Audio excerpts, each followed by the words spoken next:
1 Pierre 2, à partir du verset 2 à 7. 11, 32.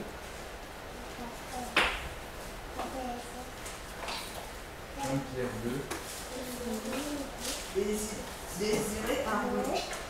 Désirez ardemment, comme les enfants nouveau-nés, le pur lait intellectuel, afin que vous croissiez par lui en salut. Si toutefois vous avez goûté que le Seigneur est bon, duquel vous approchant comme d'une pierre vivante, rejetée par les hommes, mais choisie et précieuse auprès de Dieu, vous-même aussi, comme des pierres vivantes, êtes édifiés une maison spirituelle, une sainte sacrificature, pour offrir des sacrifices spirituels agréables à Dieu par Jésus-Christ. Parce qu'on trouve dans l'Écriture: voici, je pose à Sion une maîtresse pierre de point élue précieuse, et celui qui croit en elle ne sera point confus. Amen. Quand l'Écriture parle ici des pierres de s'approcher, comme étant des pierres vivantes, il est question de l'Église. Alléluia. De l'Église. L'Église, c'est quoi? Ce sont des personnes qui sont nées de Dieu. Alléluia. Des gens qui ont répondu à l'appel du Seigneur. Donc nous sommes nés, mais de manière spirituelle. Nous sommes nés de Dieu, nous avons reçu l'Esprit, et nous sommes des enfants. Et les enfants, ils ont besoin, que ce soit sur le plan naturel, les enfants ont besoin du lait pour leur croissance, pour leur développement. Et c'est la même chose, chers frères et sœurs, sur le plan spirituel. Parce que lorsque nous naissons de l'Esprit de Dieu, nous recevons l'Esprit, mais au stade embryonnaire. Et l'Esprit a besoin d'être nourri, ou la vie que nous recevons de Dieu, cette vie a besoin d'être nourrie, cette vie a besoin d'être entretenue. Donc c'est notre responsabilité de désirer, chers frères et sœurs, ardemment, avec un désir, il faut vraiment que ce soit brûlant, alléluia, parce que c'est la parole de Dieu qui nous rend matures. Dieu veut, nous sommes appelés tous, chers frères et sœurs, quand nous lisons ce passage de 1 Pierre 2, nous constatons que nous sommes tous appelés, que nous sommes, qu'on soit un homme, qu'on soit une femme. Si réellement on a été appelé par le Seigneur, chers frères et sœurs, c'est pour être utile pour lui. Mais si on est au stade enfant, on ne sera pas utile. Il faut qu'on devienne un adulte, alléluia. Et c'est ça, c'est le rôle de la parole de Dieu. Donc il faut qu'on laisse le Seigneur nous nourrir, alléluia, qu'il nous nourrisse de la parole. C'est vrai qu'il y a des aliments, même quand sur le plan naturel, il y a des aliments qui sont parfois dus à offrir ou à avaler, chers frères et sœurs. Alléluia, ce n'est pas nous qui définissons les mets que nous voulons manger. Quand nous lisons le prophète Isaïe, c'est un des signes de la fin des temps. Isaïe, je crois, c'est Isaïe chapitre 4. Il est dit que cette femme saisiront un homme et diront à cet homme que nous voulons nous-mêmes manger notre nourriture, nous vêtir de nos vêtements, mais enlève notre opprobre. Et le chiffre 7, ça nous parle de l'église, ça parle de l'église. Chers frères et sœurs, nous n'avons pas, c'est pas à l'église de choisir ce qu'elle a envie de manger. Parce que l'église, en fait, c'est un genre de restaurant et c'est le Saint-Esprit qui nous nourrit, qui nous donne à manger. La parole de Dieu, c'est la nourriture spirituelle. Donc nous avons besoin d'être constamment connectés à l'Esprit de Dieu pour recevoir, chers frères et sœurs, la bonne nourriture, l'aliment qui va nous permettre, notre développement, chers frères et sœurs, notre croissance spirituelle. C'est le désir de Dieu. L'Église est fondée, la véritable Église, chers frères et sœurs, est fondée, d'après les Écritures, est fondée est édifiée sur le fondement des apôtres et des prophètes, nous dit l'Écriture, et Jésus lui-même étant la pierre angulaire, la pierre maîtresse. Il nous est parlé de cette pierre ici, quand nous lisons le livre, nous 17, il nous parlait de cette pierre, chers frères et sœurs. Il est la pierre angulaire. Il dit que donc la pierre, c'est la pierre en fait qui porte. C'est une pierre en forme de T. Hein? Donc le T, mais c'est un T qui est renversé et ça porte les pierres. Alléluia. Ça porte les pierres. Non seulement ça porte la pierre, ça supporte les pierres. Alléluia. Et nous aussi, l'Écriture nous dit que nous sommes posés les uns sur les autres, sur cette pierre-là, elle est la fondation. Dans notre vie ne doit pas reposer, notre foi ne doit pas reposer sur un homme, sur soi-disant un homme de Dieu, sur soi-disant un visionnaire. Même si Dieu s'est servi d'un homme de Dieu pour nous, parce que Dieu, quoi que la bénédiction vienne de Dieu, mais Dieu l'a fait passer par les hommes. Alléluia. Donc même si Dieu, à un moment donné de notre vie, est passé par un homme pour nous bénir, pour nous faire du bien, pour nous apporter la consolation, mais nous ne devons rien, on ne doit pas mettre les sentiments dans les choses du Seigneur. On doit, parce qu'il en va de notre salut, chers frères et sœurs. Cette question, c'est une affaire de vie ou de mort. Hein. On peut pas, tu ne diras pas quand nous allons comparer devant le Seigneur que non mais Seigneur, tu vois que cet homme-là quand même était gentil, j'étais obligé de rester avec lui malgré ses erreurs, malgré l'égarement, malgré les hérésies qu'il prêchait. Non, chers frères et sœurs, c'est la parole de Dieu qui doit être l'autorité suprême. Alléluia. Et nous devons, on ne peut pas marcher avec une personne qui dévie. Alléluia. Ça veut dire qu'on accrédite le système, chers frères et sœurs. On accrédite les choses qui sont faites. Et nous sommes aussi coupables que la personne qui fait ces choses devant Dieu. Donc l'église, la véritable église, est édifiée sur le fondement des apôtres et des prophètes. Et l'apôtre Paul va dire dans 1 Corinthiens chapitre 3, à partir du verset 10, alors il dit que j'ai posé le fondement comme un sage architecte, mais nous devons faire attention à la manière dont nous bâtissons. Bon, il y a des gens qui nous ont parlé du Seigneur Jésus-Christ, alléluia, et nous rentrons dans l'œuvre de Dieu, nous sommes rentrés dans l'œuvre que les autres ont commencé, les apôtres, les Paul, les Pierre, les Jacques, ont commencé et nous rentrons, mais on ne peut pas.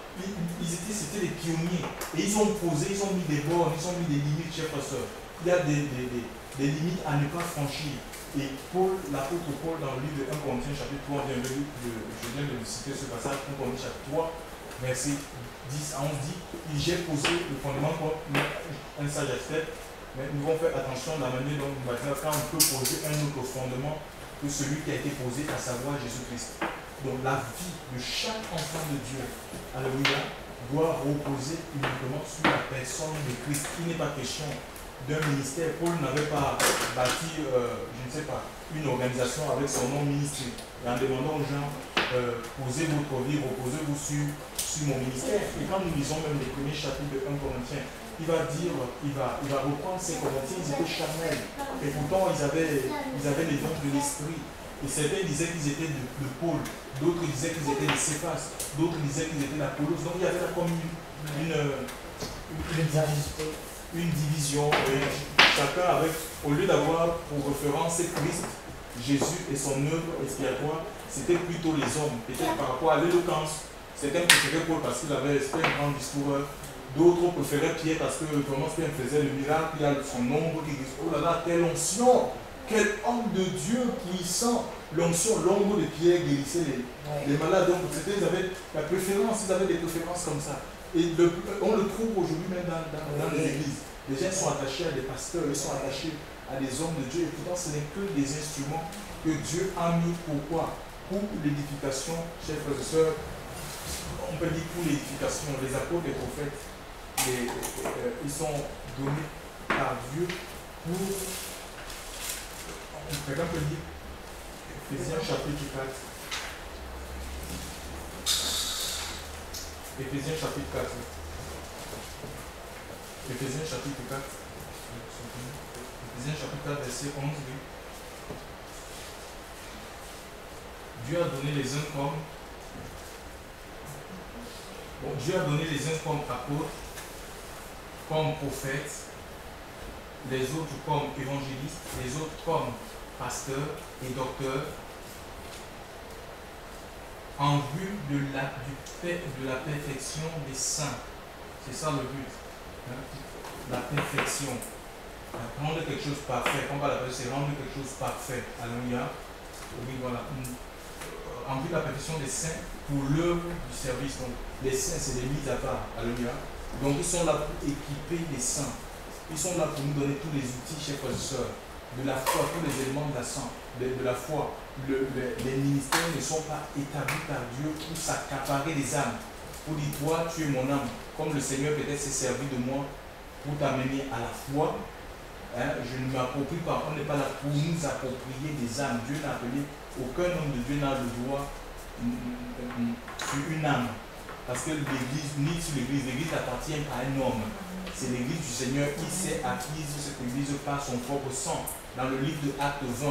Et nous voyons que dans l'église d'Éphèse, l'apôtre Paul, il a prêché dans les maisons. Il prêchait dans les maisons, Actes chapitre 20. Vous lisez tout le passage de la Scripture, parce qu'il avait prêché pendant 3 ans dans les maisons et dans les lieux publics. Et nous voyons donc, pourquoi? Parce que Jésus était son modèle. Jésus prêchait aussi dans les maisons et dans les lieux publics. Pendant 3 ans, il a prêché et il disait, il devait dire adieu à son église, donc l'Esprit de Dieu, poussé par le Saint-Esprit, il a établi les anciens pour continuer, chers frères et sœurs, à alimenter la foi de ces personnes qui avaient cru de l'église d'Éphèse. L'église, donc Éphèse, c'est la ville. Hein? Ce n'était pas une dénomination. Il n'y avait pas une dénomination qu'on appelait, comme on a un peu beaucoup de dénominations aujourd'hui. Et c'est chacun qui dit avoir Dieu.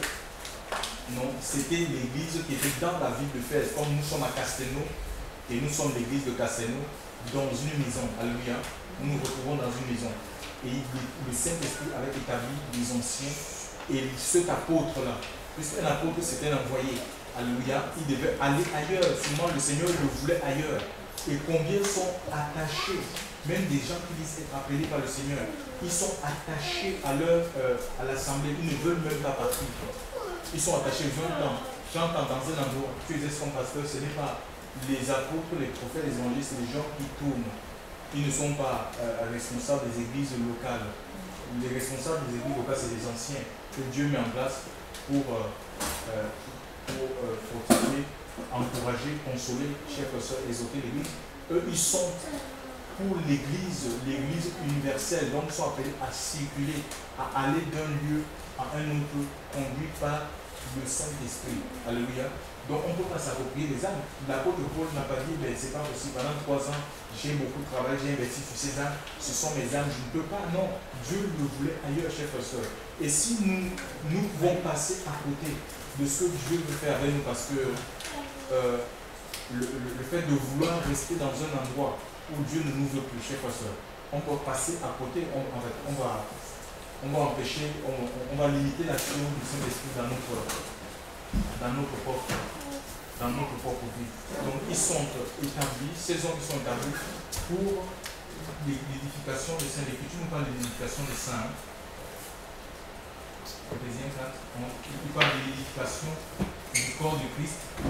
Donc le perfectionnement des saints pour l'œuvre du service. Donc ça veut dire que tous les saints, les mis à part, les gens qui ont été mis à part par le sang de Christ, justifiés par le sang de Christ, ils sont appelés à servir. Alléluia. Donc, cette fois l'écriture, dans 1 Pierre, nous avons lu dans 1 Pierre, il nous parle des pierres vivantes. Nous approchons de Dieu comme des pierres, ce n'est pas des pierres mortes. L'église ne se construit pas avec des pierres mortes, des gens qu'on a enterré leur talent. Hein? Voilà un problème dans l'église aujourd'hui. Il y a des gens qui ont des talents, ils ont des habilités, mais on les a parce qu'on a construit on a construit un modèle d'église qui n'est pas biblique, où nous avons des pyramides, mais la pyramide ça vient de l'Égypte. On a un chef d'orchestre, celui qui décide. Si tu n'es pas d'accord avec lui, tu peux rester là 30 ans, même si tu as des habilités, tu n'exerceras jamais dans ta communauté. Il faut obéir aux hommes, aux doigts et à leur chef seul. Non, mais ce n'est pas le modèle, biblique. L'église ou l'assemblée, c'est un lieu d'édification, de partage. Et la parole est libre. Alléluia, la parole est libre. On peut donner la parole de Dieu de manière spontanée. On n'a rien à préparer, on ne décide pas qui doit prêcher, qui ne doit pas prêcher. Chef de l'Esprit, Dieu peut saisir n'importe qui. à tout moment, même après moi, Dieu peut te mettre une pensée, mais voilà, tu es en droit de la partager. Chef ça, on n'a pas dit non, mais on n'a pas prévu ça dans notre programme, il n'y a pas un programme, c'est l'Esprit de Dieu qui doit conduire, chers frères et sœurs, qui doit nous conduire dans les réunions. Il y a des gens comme ça qu'on a complètement, dont je disais, les pieds morts, des gens qu'on a étouffé, on a étouffé les talents, ils n'ont rien à dire, chers frères et sœurs. Mais l'église ne peut pas se construire comme ça. Si on étouffe les talents, chers frères et sœurs, si on est cette église-là qui est incapable de laisser la liberté à l'Esprit Saint d'utiliser qui il veut, comme il veut, quand il veut, parce que les décisions de Dieu, les choix de Dieu sont contradictoires et arbitraires. Dieu ne nous demande pas la permission de l'homme s'il a envie d'utiliser une personne. Il n'a rien à voir avec notre maturité spirituelle. Ce n'est pas parce qu'on a 15 ans, 10 ans ou déjà on a une expérience dans les choses de Dieu que forcément il faut que le Seigneur nous utilise. Ça n'a rien à voir, chers frères et sœurs. Quelqu'un peut être nouvellement né dans la foi maintenant et le Seigneur il se sert de cette personne, alléluia, pour apporter une consolation, une guérison, une parole, chers frères et sœurs, pour nous fortifier, pour nous encourager. Il est Dieu, il fait ce qu'il veut, alléluia. Il fait ce qu'il veut. Ce que nous voulons, c'est vraiment retourner dans la simplicité des choses de Dieu. Nous voulons voir la gloire de Dieu. Nous voulons pas, on ne vient pas pour voir un spectacle, pour voir un homme. Chers frères, nous devons retourner dans les Écritures. On ne peut pas poser un autre fondement. Chers frères, le fondement a été posé. On ne peut pas le refonder non plus. On ne peut pas refonder le fondement qui a été posé en disant non, celui-là ne nous intéresse pas. On veut un autre. Et beaucoup ont mis leur foi sur des hommes, ils ont mis leur foi sur le bâtiment. Ils ont épousé complètement le bâtiment. C'est les coutumes, donc les traditions, les règlements, les statuts d'hommes que les gens y suivent. Ils servent le bâtiment. Certains disent, moi, mon ministère, c'est de décorer.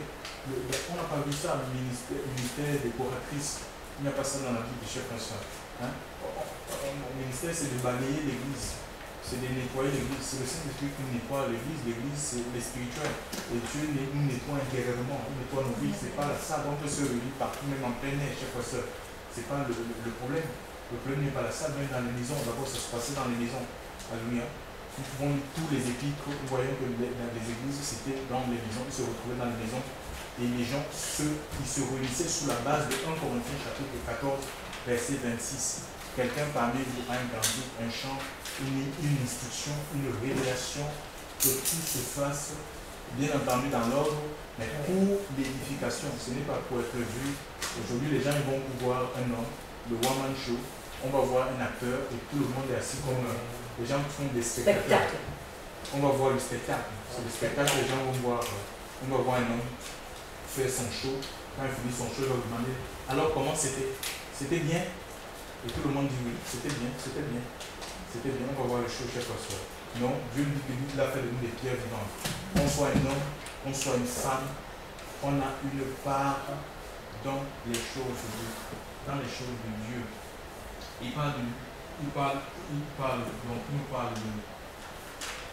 perfectionnement des saints pour l'œuvre du service, donc c'est tout servi pour l'édification du corps de Christ, jusqu'à ce que nous parvenions tous à l'unité de la foi. Donc, pour l'édification, donc pour la construction, alléluia, pour la construction. Donc Dieu donne des ministères, des dons, des charismes, c'est pour la construction de l'Église. C'est pour que l'Église soit en capacité de servir. Et tout enfant de Dieu, voyez, tout enfant de Dieu, qui que nous sommes, chers frères et sœurs, on est tous, on est serviteurs de Dieu à la base. Alléluia. On est serviteurs parce qu'en fait, les sacrificateurs, quand on lit le livre de 1 Pierre, les sacrificateurs, je parle qu'on est dans un sacerdoce royal, et les sacrificateurs, c'était des gens qui servaient Dieu dans l'intercession. Ils offraient de l'encens, ils brûlaient de l'encens.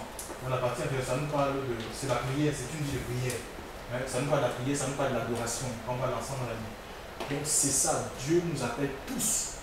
À la base, nous sommes. Le mystère de la femme, c'est l'intercession. Ce n'est pas marqué dans la Bible.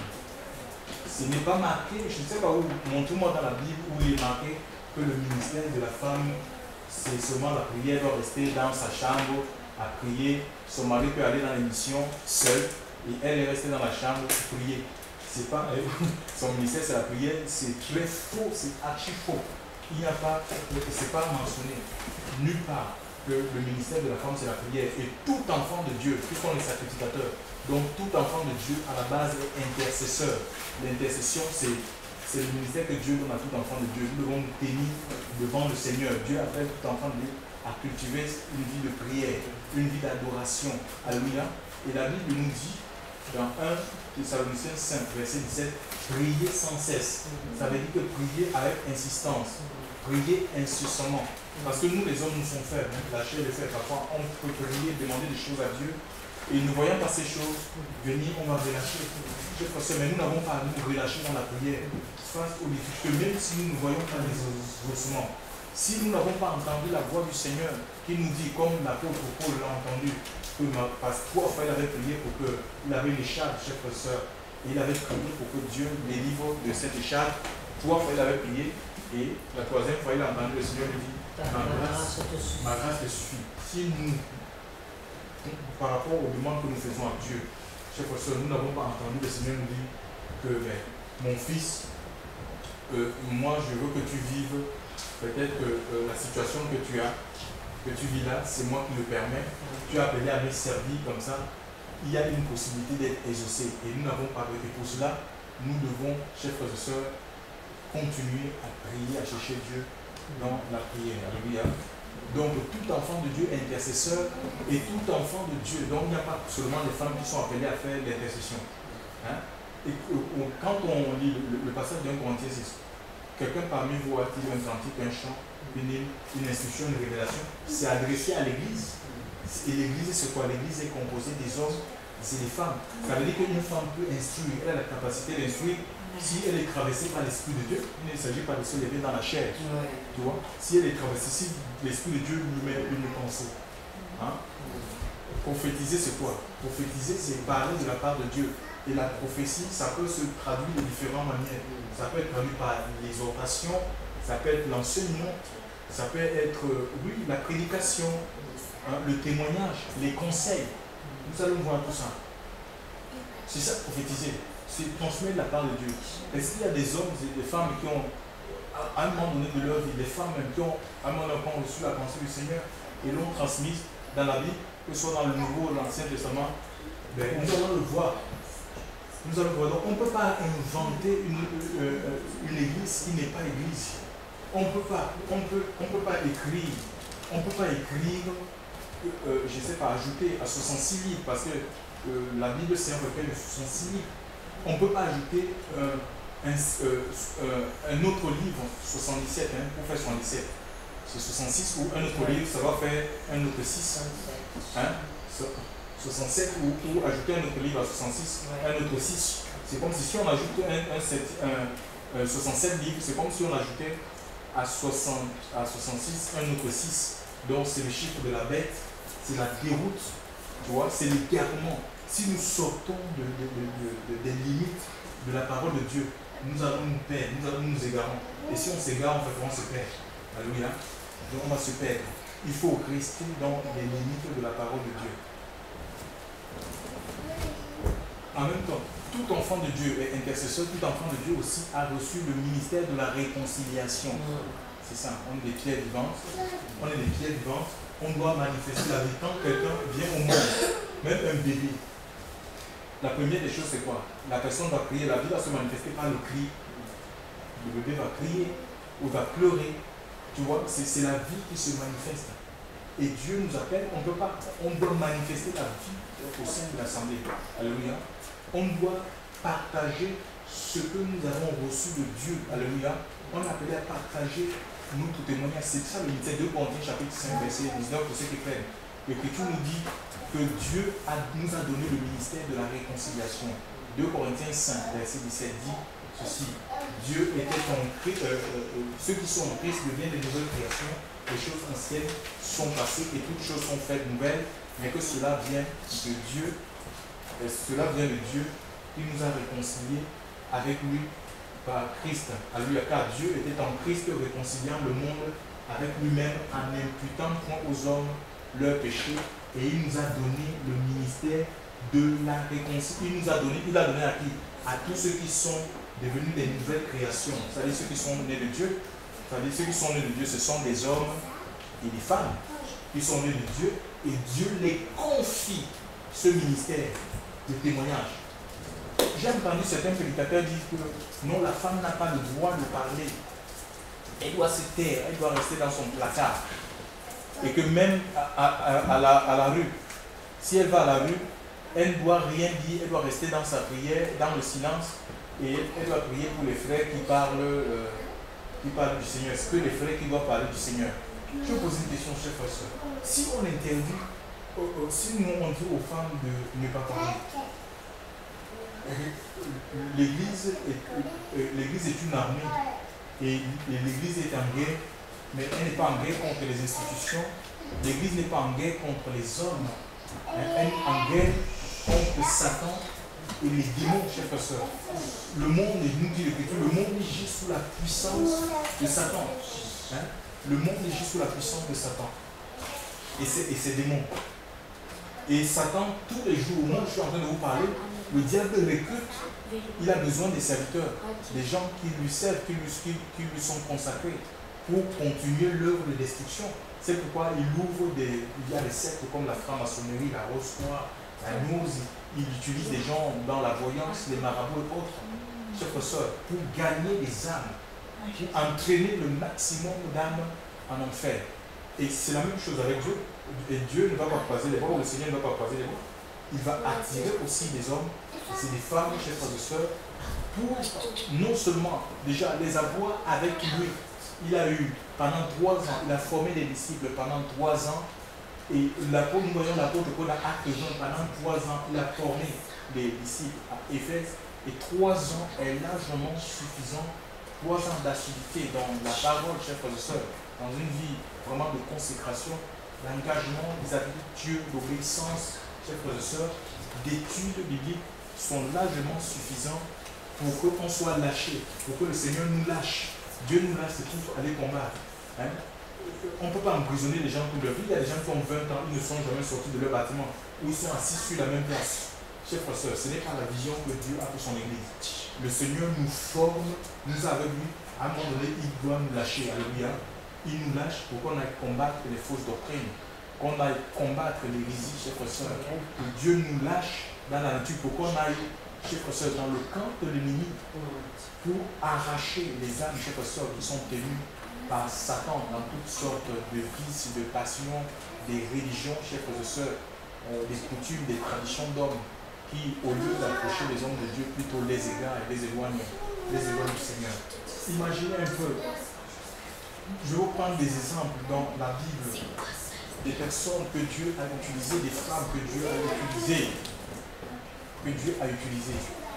Si, regardez Esther, je prends d'abord Esther, je commence par l'Ancien Testament.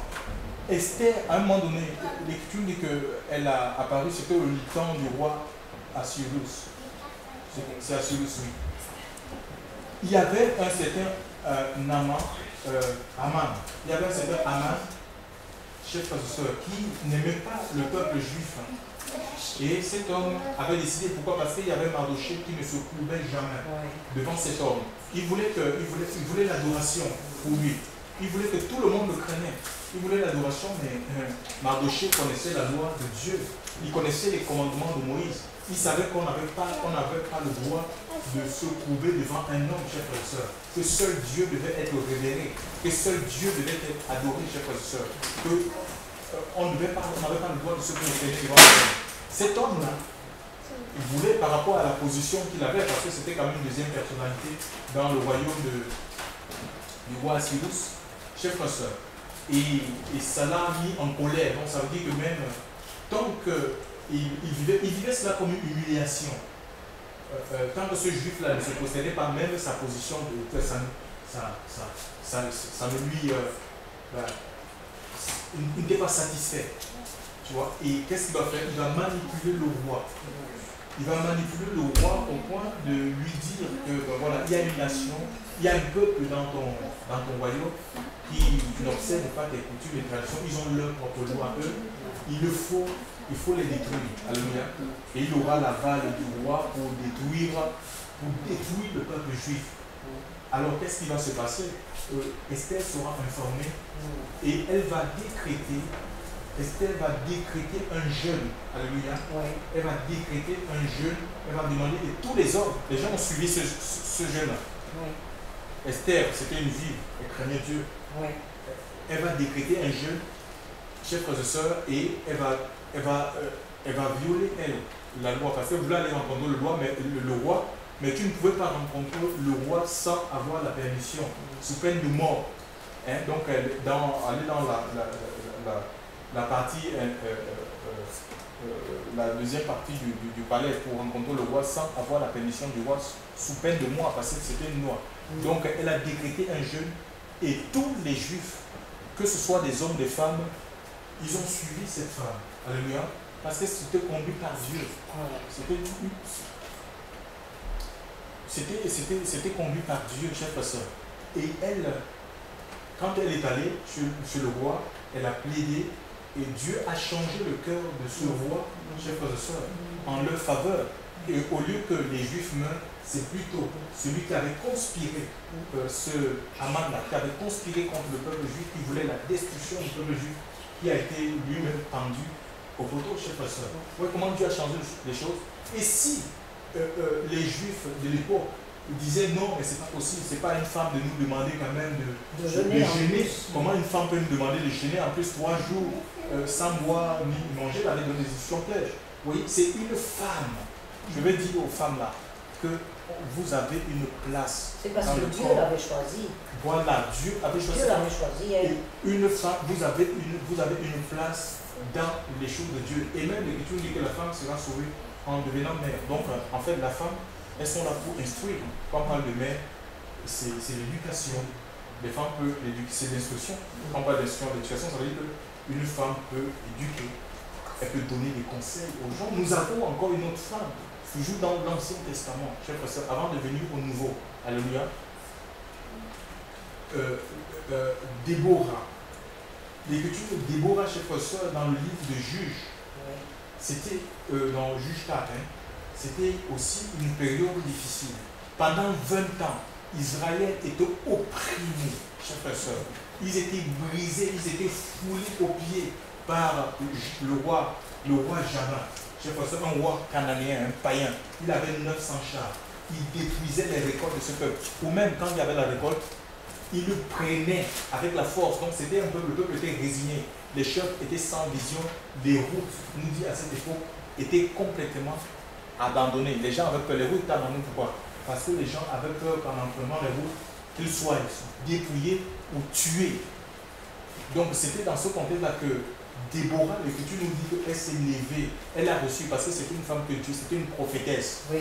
C'était la bouche de Dieu à l'époque.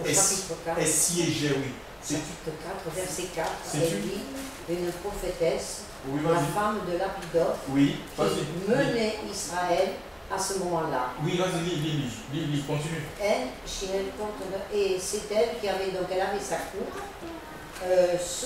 ça s'appelait la palme de Déborah, entre Rama et Bethel, dans la région où il y avait des collines à Ephraïm, c'est ça.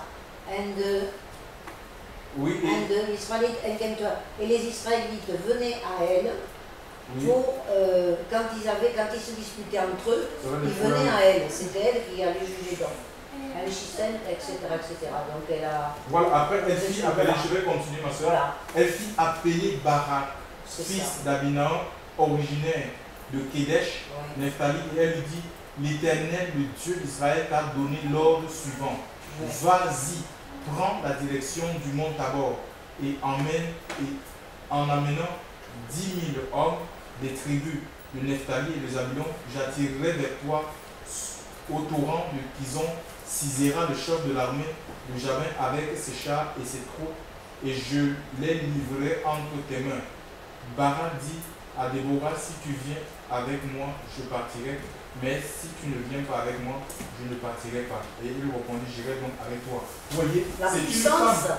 La puissance que Dieu donnait à cette femme. Oui, regardez un peu une femme.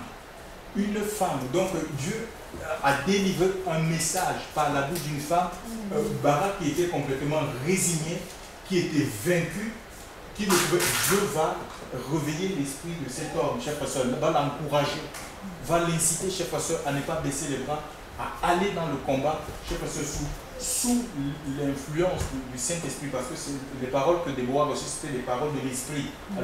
Barak n'est pas en train de dire, mais disons, tu es une femme. Moi, je suis habitué avec un homme de parole, un prophète, un homme de Dieu. Vraiment, mais toi, tu es une femme, qu'est-ce que tu peux bien me raconter sur les choses? En fait, il dit le contraire, il dit si tu viens avec moi, j'y vais, mais si tu ne viens pas, oui, donc il compte sur elle en fait. Il compte sur toi, mais parce qu'elle avait l'esprit de Dieu. Voilà, mais aujourd'hui, certains ils disent que non. La femme, il s'appuie sur Apocalypse 2, verset 18, hein, dans l'église de Thyatire, où le Seigneur parle de tu laisses, c'est l'ancien qui laissait la femme Jézabel enseigner et séduire ses serviteurs.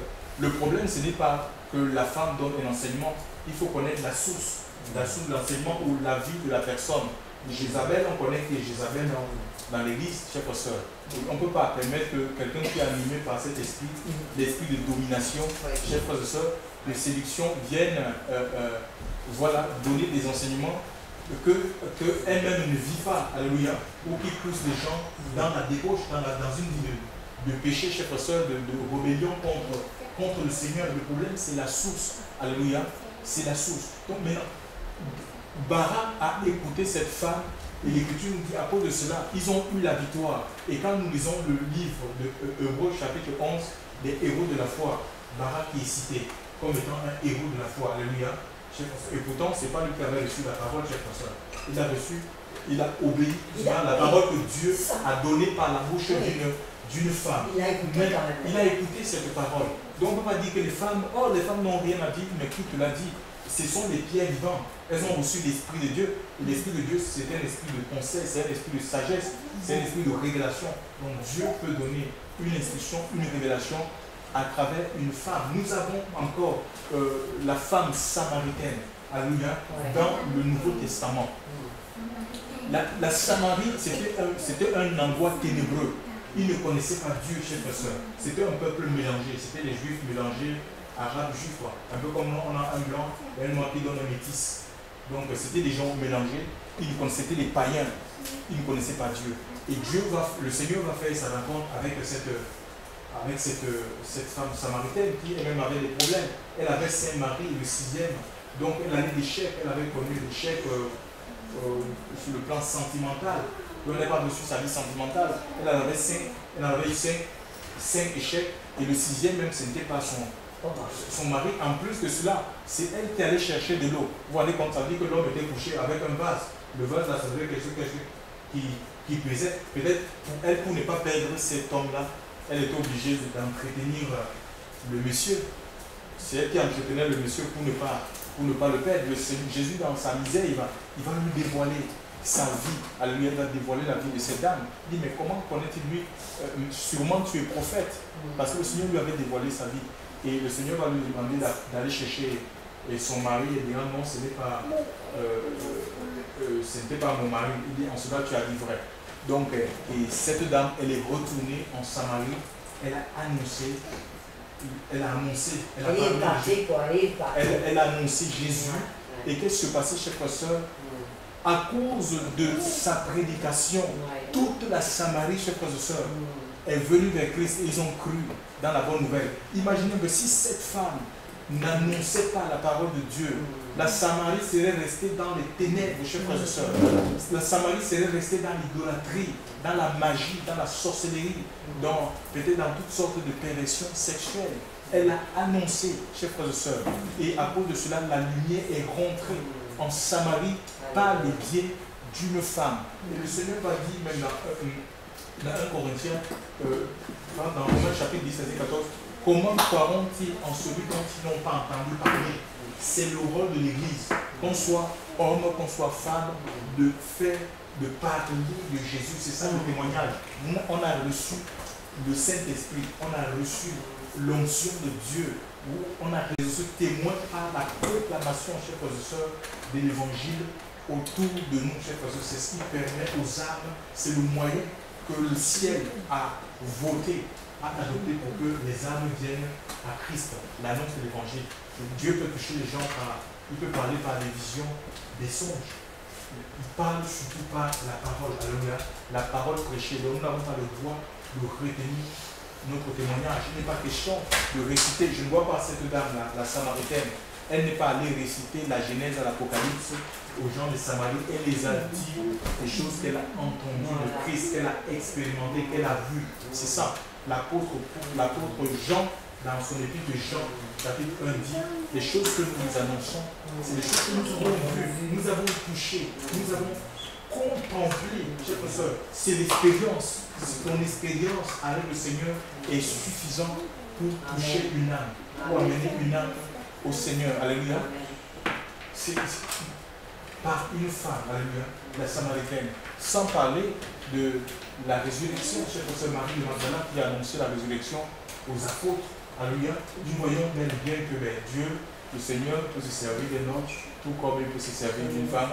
De toute façon, c'est le Saint-Esprit qui décide. C'est lui qui a été donné pour diriger l'Église. Et c'est nous sommes son Église.